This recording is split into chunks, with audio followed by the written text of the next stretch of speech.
Okay, so picture this. You're on a beach, right? And every year, the water's edge is further and further away, like the sea is just backing away from the shore. Yeah, wild, huh? It's happening right now at the Caspian Sea. The largest inland body of water on the planet? That's right. We're talking a sea about the size of Japan, but it's shrinking. It is shrinking. And what's interesting here is that it's not about rising sea levels. Right. It's not like what we see in other places, in coastal communities. This sea is actually vanishing. Vanishing, yeah. It's a pretty dramatic situation. It is. And this recent CNA article we're using for this deep dive calls it an environmental drama. And I can see why. The implications are huge, not just for the folks living around the Caspian Sea, but potentially for the world. Absolutely. Yeah. The Caspian Sea covers like 390,000 square kilometers. Mind-boggling. That's huge. So all that water is just disappearing. It is disappearing, and at a scary rate. The water level is dropping 6 to 7 centimeters every single year. Think about that, like the height of a coffee cup. Imagine a whole coffee cup of water vanishing every year from this huge sea. That's a lot of missing coffee. Right. Now stack those coffee cups year after year, decade after decade. Yeah, that's wild. That image really puts it into perspective. So people who live on the coast are seeing the shoreline change drastically. Exactly. So in Azerbaijan, the water level has dropped by 1.7 meters since 1995. Yeah. That's a lot. I mean, landmarks that used to be on the coast are now miles inland. And it's not just the scenery changing. It's impacting people's lives, like big time. Wow. Okay, so we've got this enormous sea that's shrinking rapidly. What's causing this? Well, the article points to a few things. Rising temperatures, right? Leading to more evaporation, which is pulling water out of the sea. And at the same time, there's been less rainfall in the region. So less water flowing into the Caspian. To replenish what's being lost. So it's like the Caspian is being squeezed on both sides. Less water coming in and more being pulled out. Exactly. But there's another piece here. Oh. The Volga River. Right. It's the Caspian's main water source. Okay. And it's facing its own issues. What's happening with the Volga? Well, it's heavily dammed. And it's polluted too, especially by industries in Russia. So less water is flowing into the Caspian. And what does flow in is often contaminated. Oh, wow. That's not good at all. So we've got climate change, but also human activity impacting the Caspian Sea. Sounds like a recipe for disaster. Yeah, it's definitely cause for concern. And the worst case scenario is pretty grim. Some scientists are saying the Caspian Sea could shrink by 9 to 18 meters by 2100. 9 to 18 meters. That's crazy. That's not just beaches disappearing. That's like entire bays turning into dry land. Right. This is starting to sound like an environmental thriller movie, honestly. It is, and the stakes are high. Not just for the environment, but also for the people who depend on the Caspian Sea, for their livelihood, their way of life. That's right. And the article has this really poignant story about a fisherman in Baku, Azerbaijan, whose life has been turned upside down by this shrinking sea. Yeah. Can you tell us about him? His name's Nizami Husinov, and he's been fishing in the Caspian Sea his whole life. But he's noticing the fish are smaller and scarcer now. It's harder and harder to make a living. You're just saying the sea is drying up little by little. Like, how far will it go? And that's a question a lot of people in the region are asking. That's heartbreaking. It's one thing to talk about all the science, the data, but hearing those stories from actual people, it really hits home. Can you paint a picture for us of what life's like for the people along the Caspian now that the water is receding so much? What are they seeing? What are they experiencing? Imagine this, right? Entire villages that were once fishing hubs are now stranded, like miles from the water. Imagine this, right? Entire villages that were once fishing hubs are now stranded, like miles from the water. The boats are literally sitting on dry land. Their nets, useless. Fishing grounds that sustained generations have shrunk. And the sea that was their lifeblood, it's retreating further and further into the distance. Gosh, it's hard to imagine such a drastic change in a single lifetime. It must feel like their world is literally disappearing. It is. And it's not just the economic impact. Ecologically, the consequences are, well, they're dire. What are you seeing? Environmentally, I mean. Well, as the seabed is exposed, Yeah. right, the salt from the water gets left behind. Oh, yeah. And that leads to soil degradation. Makes it almost impossible to grow anything. Imagine trying to plant a garden in a salt shaker. Oh, wow. That's basically what's happening in a lot of areas around the Caspian. So the land is literally becoming too salty to farm. Exactly. And as the land dries up, we see more desertification. Fertile areas turning into barren wastelands. So it's like the sea is claiming the land in reverse. Right. Turning it into a desert. It's a stark contrast to what, we would have seen a few decades ago. Absolutely. And we're also seeing a threat to unique ecosystems, like the Jizilagak State Reserve in Azerbaijan, Okay. which is home to so many plants and animals, Mhm. many of which, are only found there. As the sea shrinks, their habitat shrinks with it.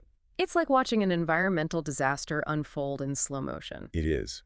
And what makes it even more frustrating, it's a shared problem, demands shared solutions. Yeah. But getting the countries around the Caspian to agree on a plan, well, it's been a challenge, to say the least. So who are the key players here? And what's being done? Okay, so 5 countries share a border with the Caspian Sea: Russia, Iran, Kazakhstan, Turkmenistan, and Azerbaijan. And they've known about this problem for years. You'd think that with such an important shared resource at stake, they would have come together, to protect it? You'd think, right, there have been attempts, for sure. Like in 2006, they signed the Tehran Convention. Okay. It was basically an agreement to work together to protect the environment of the Caspian Sea, to tackle things like pollution and biodiversity. That sounds promising. What happened? Well, like with a lot of international agreements, the problem is implementation. Ah. Enforcement has been limited, and there's often a lot of finger pointing, each country blaming the others for the lack of progress. Yeah, too many cooks in the kitchen. Right. Exactly. Yeah. And in this case, the broth is evaporating. But there's another layer to this which makes it even more complicated. Oh, what's that? Well, in 2018, they signed the Convention on the Legal Status of the Caspian Sea. Okay. It was a huge deal because it finally set, clear boundaries, territorial and maritime borders for all 5 countries. Well, that sounds like a good thing. What's the issue? The problem is, the focus of the agreement was mainly economic interests, particularly developing oil and gas resources under the sea. Ah. So it helped with who owns what, but not so much with the environmental crisis that's happening. Okay, so we've got climate change, unsustainable practices, a lack of cooperation, all contributing to this shrinking Caspian Sea. It sounds pretty dire, but there must be some solutions people are working on. What are some of the ideas to kind of turn the tide, so to speak? The good news is that there's a growing understanding that this problem needs to be tackled. Okay, good. COP29, the climate change conference, it's happening later this month. And guess where it's being held? I don't know where. Baku, Azerbaijan. Oh, wow. It's pretty fitting, right? Yeah. Considering the host country is literally watching their most important natural resource disappear. Wow. Elnur Sultanov, the CEO of COP29, and also the Deputy Energy Minister of Azerbaijan. Okay. He's even said that this issue, the plight of the Caspian Sea, will be a key talking point at the conference. That's encouraging. So what kind of solutions are they looking at? There's this growing consensus that this problem needs a multi-pronged approach. And it starts with addressing climate change, Right. like reducing global greenhouse gas emissions. Right. It's essential to slow down the rate of evaporation, Yeah. to try to mitigate the effects of these rising temperatures. Yeah, and that's a big one. It's going to require global cooperation, which, we've seen how hard that can be. It's a challenge, but it's not impossible. Look at the Paris Agreement. It shows that collective action on a global scale is possible. We need that same urgency, that willingness to prioritize, the health of the planet over short-term economic gain. So climate action is key. But what about solutions specific to the Caspian? Yeah, good point. There are a number of efforts aimed at tackling pollution, promoting sustainable water management. For example, there's been talk of stricter regulations on industrial discharges into the Volga River Ah. and its tributaries, to reduce that pollution flowing into the Caspian. It sounds like Russia's buy-in is crucial, given that they control the Volga. Absolutely. Russia's cooperation is key. There's also been talk of, investing in water-saving tech for agriculture in the region. Right. Because agriculture uses a lot of water, right? Right. And there are much more efficient ways to irrigate crops, reduce water waste. Makes sense. Right. And then there's some, more out-of-the-box ideas being tossed around, like exploring ways to replenish the Caspian Sea's water level. Replenish the sea. How would they even do that? Well, there have been proposals to, divert water from other rivers. Oh, wow. It's a complex idea. Yeah. Controversial, too, with potential ecological and geopolitical implications. No, yeah.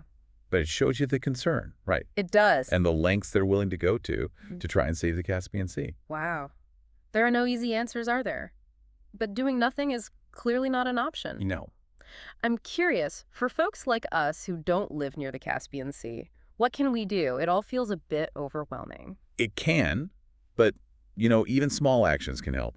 Raising awareness, I think that's the most important thing. Yep. The more people understand the connection between all this and the impact of our actions, the better. Supporting organizations fighting climate change, Yeah. advocating for sustainable practices in our own communities, even just talking to our friends and family about this stuff, it all helps. So, like, even a small action, but multiplied by millions of people. Right. It creates a ripple effect. Yeah.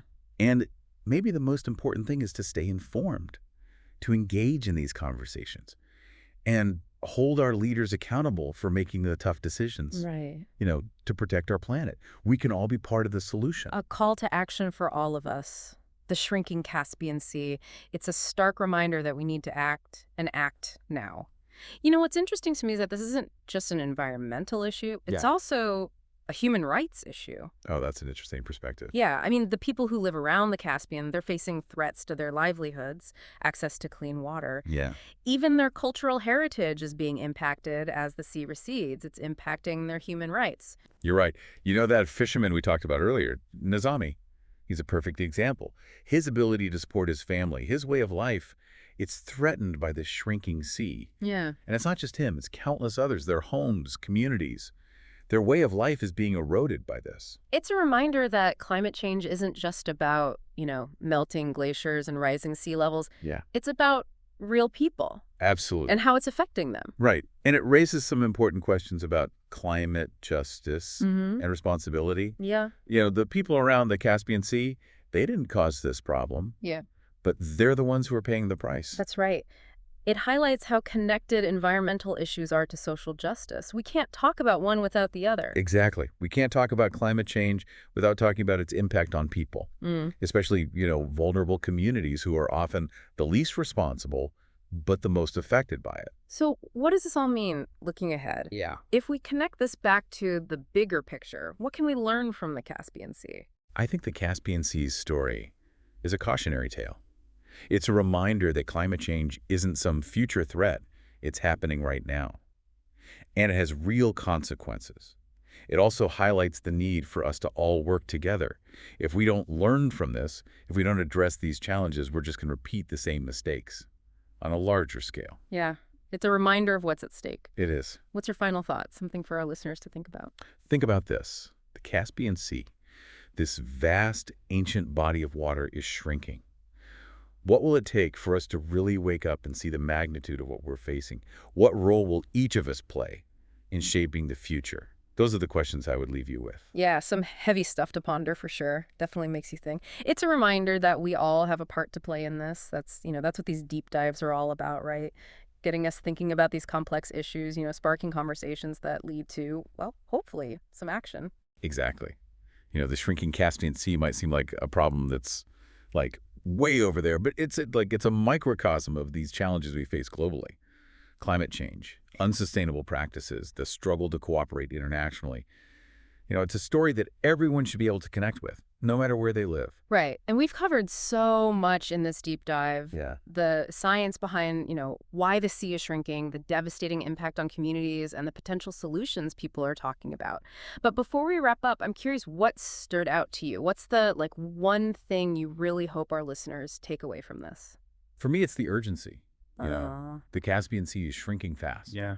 And we can already see the consequences. We can't wait to act on this. We can't ignore it. The time is now.